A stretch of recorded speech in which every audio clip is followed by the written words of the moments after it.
Hello and welcome to Gravitas Plus, our digital-only edition. I'm Palki Sharma Upadhyay and I'm going to start by telling you the story of a leader.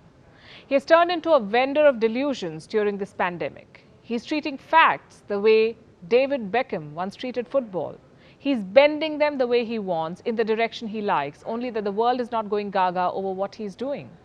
The leader I'm talking about is Imran Khan, the Prime Minister of Pakistan. He has spent the last 3 years only chasing the Kashmir dream. He has travelled the world to build support for his cause. He has peddled lies about India on global platforms, but his efforts have been met with rejection from all sides.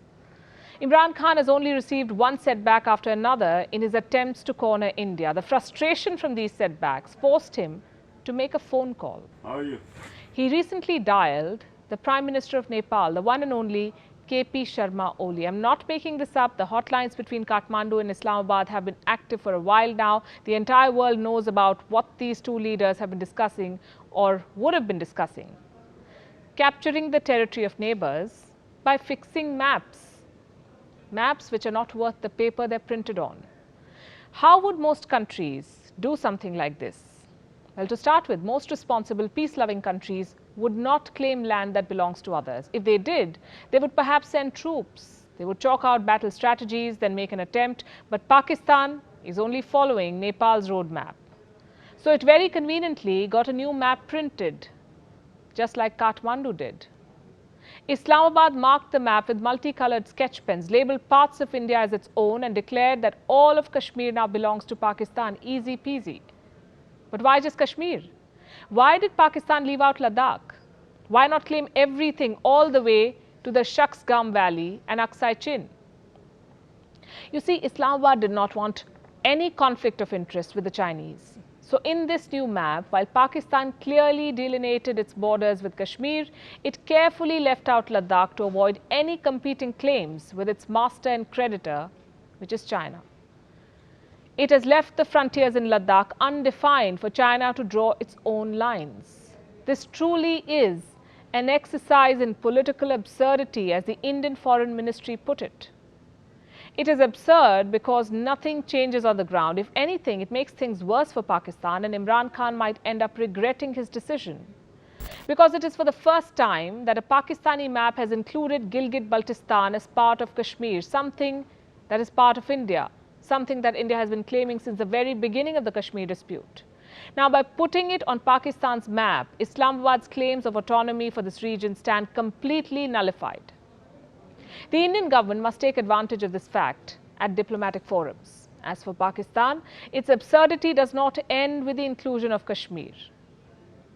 According to the new map, Junagadh, a city in the Indian state of Gujarat, a place which does not even share borders with Pakistan, is now in Pakistan. How is that even possible? Well, if Germany and Japan can share borders for the Pakistani Prime Minister, why can't Junagadh be in Pakistan? On the border region of Germany and Japan, they had joint industries. So now there's no question of them ever having bad relations. Well, we say Islamabad should go ahead and claim as much land as it wants to. Anyway, the changes mean nothing to the rest of the world. And by the way, this new map is just one aspect of Pakistan's PR stunt. A highway in Islamabad, earlier known as the Kashmir Highway, has now been renamed as the Srinagar Highway. What's the point of this? Does it cut down on the travel time? Does it mean the roads to Srinagar are now open for Pakistanis? No, it doesn't. The total length of the highway still remains 25 kilometers. The distance between Islamabad and Srinagar still remains 167 kilometers. Imran Khan can drive all he wants to on the so-called Srinagar Highway. It won't lead him to India, let alone to Srinagar.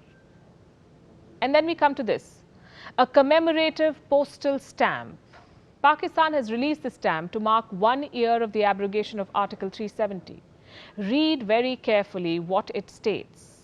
State terrorism at its worst. A bit rich, won't you say, coming from a country that remains on the FATF grey list for failing to end state-sponsored terrorism and terror financing.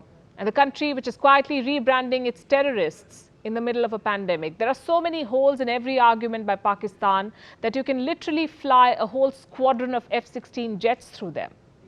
So they redraw a map on a piece of paper, they rename a highway after Srinagar, they make terror confessions on postal stamps. That should be enough propaganda, you would imagine, for one country, especially for one that is in the middle of an economic collapse and a pandemic, but not Pakistan. It's not just any other country. It's an army with a country. It did not stop there. Pakistan released 2 propaganda songs about Kashmir. What better way, some would say, to lay claim on something than write a song about it? And wait till you hear who has given their voices to these songs. 2 men who have made their careers by singing in Indian films. Shafqat Amanat Ali, who once sang a bhajan, a tribute to Mahatma Gandhi, India's father of the nation.